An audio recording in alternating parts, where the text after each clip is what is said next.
The moment Gatorade touches your lips, a chain reaction begins.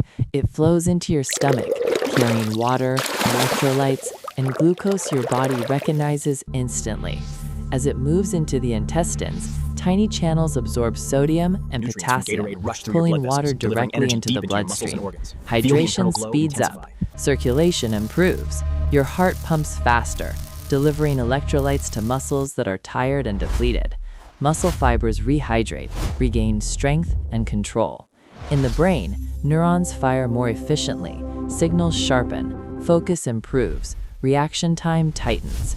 Energy spreads through the body, not as a burst, but as balance. Cells regain their electrical rhythm.